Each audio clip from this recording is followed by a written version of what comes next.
ಹೌದು ವಿಶಾಲ್, ಏನಿವತ್ತು ನೀವು ಇಷ್ಟೊಂದು ಖುಷಿಯಾಗಿದ್ದೀರಲ್ಲ?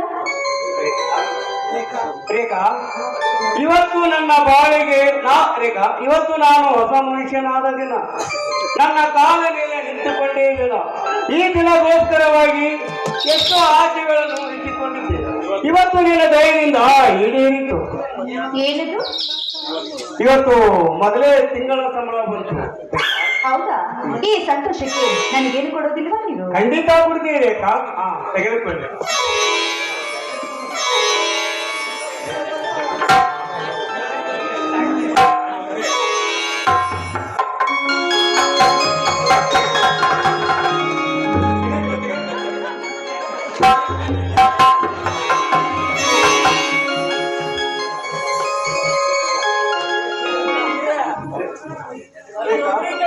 ಹಾಗೆ ನನ್ನ ತಂಗಿಯ ಮೈಯಲ್ಲಿ ಹುಷಾರಿಲ್ಲದಾಗ ಕೊಟ್ಟಿದ್ದಲ್ಲ, ಹಾಗೆ ಇದನ್ನು ತೆಗೆದುಕೊಳ್ಳಿ.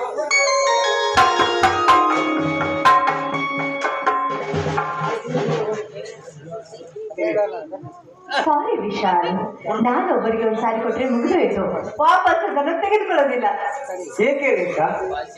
ತಾವರದ ದುಡ್ಡು ತಾಯಿ ಮಕ್ಕಳೆಂದು ಅಗುಲಿಸಿದೆ ಎಂದು ಅಲ್ಲದೆ ಮಿತ್ರೋಟದಲ್ಲಿ ಸಾಲ ಮಾಡಬಾರದು, ನೆಂಟರಲ್ಲಿ ಛಾಯ ಕೇಳಬಾರದು. ಅದೆಂದಿಗೂ ಸರಿ ಹೋಗುವುದಿಲ್ಲ. ಏಕೆಂದರೆ ನೀನು ಹಣ ತೆಗೆದುಕೊಳ್ಳದಿದ್ದರೆ ಮುಂದೆ ನಿನ್ನ ಸ್ನೇಹಕ್ಕೆ ಕೊಂಡು ಬರಬಹುದು. ನನ್ನ ನಿನ್ನ ಸ್ನೇಹ ಕೆಟ್ಟು ಹೋಗುತ್ತಿದೆ ಅಂತ ಮಾತ್ರ ಹೇಳಬೇಡಿ. ಈ ಹಣವನ್ನು ತೆಗೆದುಕೊಂತ ನೀವು ರೀತಿ ಹಠ ಇದ್ರೆ ಮೇಲೆ ಖಂಡಿತ ತೆಗೆದುಕೊಳ್ತೀನಿ. ಆದ್ರೆ ನನ್ನ ಕಂಡೀಷನ್, ಆ ಷರತ್ತಿಗೆ ನೀವು ಒಪ್ಕೋಬೇಕು.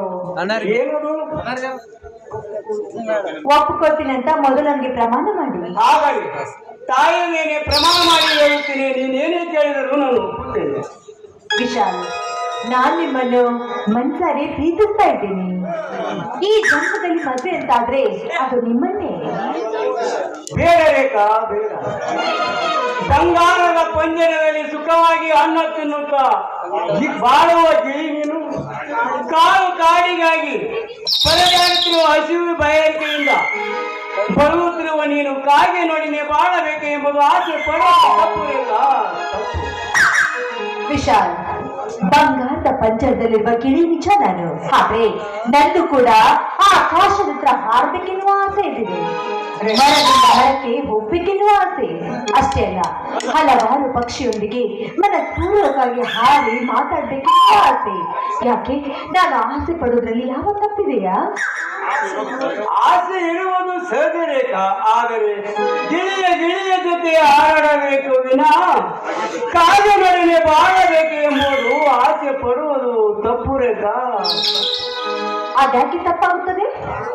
ಏಕೆಂದರೆ ನಿಮ್ಮ ಜಾತಿ ನೀವು ಮೇಲಿನ ಜಾತಿಯವರು, ನಾವು ನಿಮಗಿಂತ ಕೆಳಗಿನ ಜಾತಿಯವರು.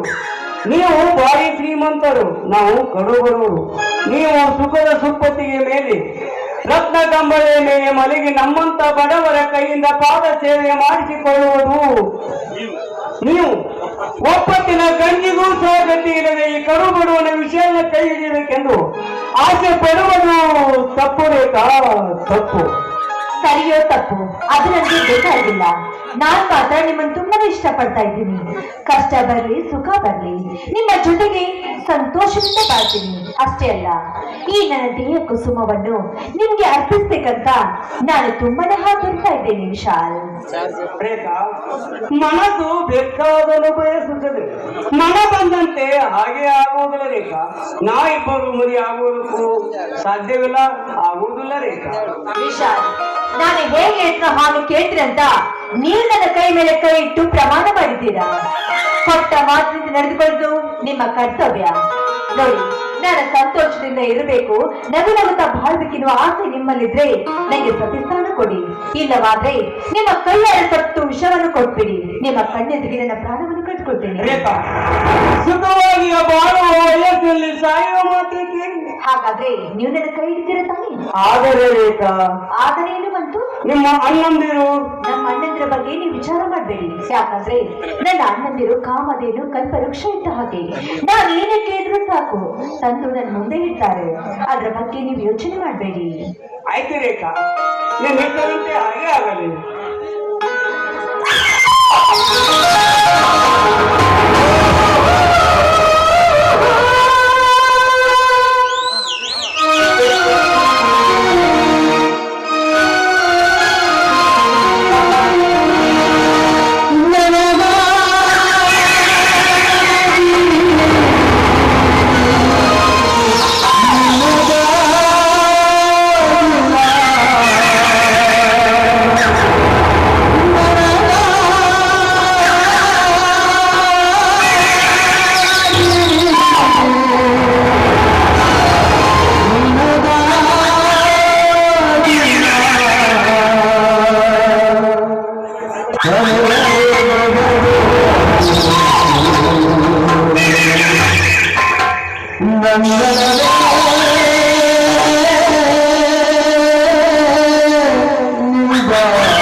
ಬನ್ನಿ ಹೋಗೋಣ.